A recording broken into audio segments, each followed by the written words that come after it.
Plasmids used at the lab are artificial and designed to introduce foreign DNA into another cell. They are also called vectors, and there are expression and cloning ones. The main difference among them is that the cloning ones have a replication origin. Some characteristics of plasmids are that they have a selection system with antibiotic resistant genes. They possess a multiple cloning site where a shared segment of DNA contains several restriction enzymes that allow easy insertion of the foreign DNA.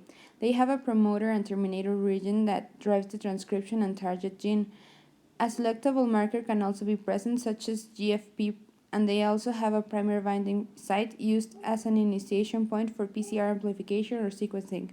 Characteristics that plasmids confer to microorganisms are antibiotic resistance, resistance to heavy metals, production of virulence factors, degradation of toxic compounds, resistance to extreme temperatures, resistance to nutrient scarce environment, ability to fix nitrogen, resistance to pH levels that otherwise would be lethal, ability to survive on different carbon sources that primarily and interest metabolite production. Plasmid purification key steps are preparation of cell lysate, clearing of bacterial lysates, DNA binding and washing, desalting, and concentration by centrifugation.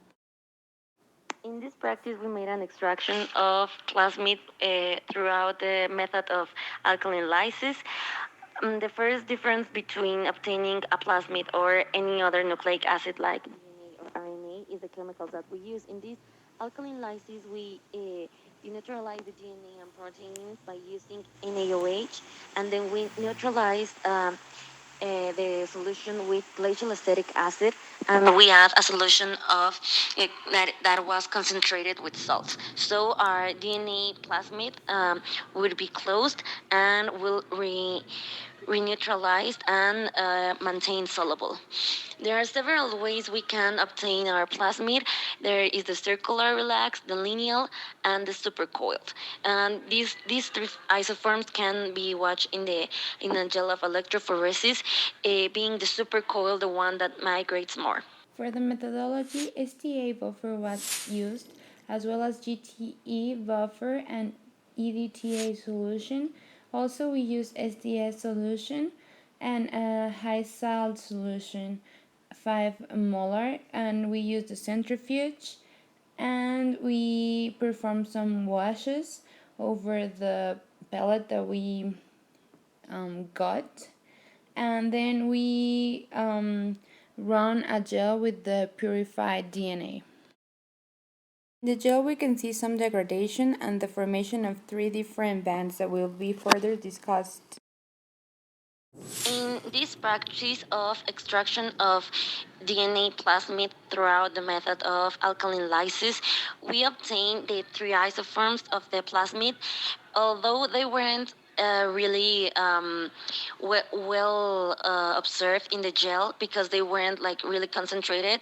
Also, we obtained RNA contamination because we didn't make an phenolic extraction. So we obtain really a lot of RNA and a little bit of degradation because we can see our bands, all of our bands like run, and we did had a little contamination of proteins that we can see in our in the top of our gel.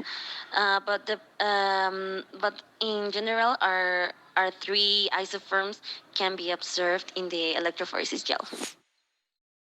In this method, the bacteria has first suspend a solution containing glucose 3 hydroxy acid and EDTA.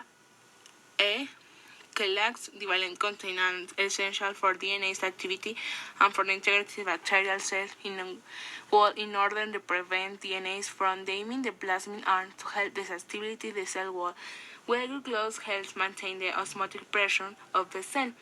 The GTE solution can be complemented with the lysosine to increase the DNA joy.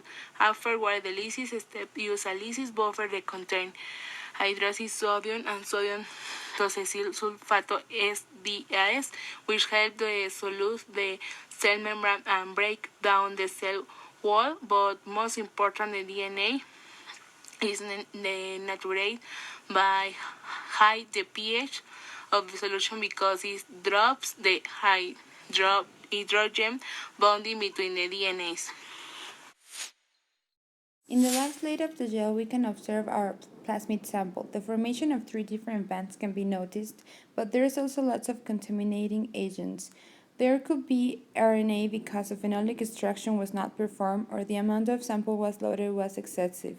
There are no hints of protein contamination. In general, all teams except for Team 5 got the same degradation patterns. That makes me think that the sample loaded was just too much. In conclusion, verifying the purification of your plasmid is very important because if you use a not purified plasmid, the next steps in your procedures will not work as you expect, or in the worst case, it will not work at all. It's very important to always verify the purification of the plasmid as well as the insertion. In order to verify the integrity of the plasmid, we can do an electrophoresis. Analyzing the agarose gel, we could see three different bands in it depending on the form of the plasmid. If we have circular relaxed plasmid, we can see a thin band very close to the negative pole. If we have a linear plasmid, we can see a thin band a little bit closer to the negative pole than the middle of the gel. Finally, if we have supercoiled plasmid, we can see a thick band closer to the positive pole. In our results, we can observe a thick band close to the positive pole. We could think that we have a supercoiled plasmid, but we can also observe the path where the DNA moves, which indicates that there is contamination of the plasmid with DNA. This contamination is not desired, so we need to verify the plasmid. In conclusion, the extraction of the plasmid is a crucial phase in order to do transformation. It's very important to obtain satisfactory results in order to continue. That's why you need to be very careful with the time required in every step of the protocol because it is the more important thing in order to avoid DNA contamination.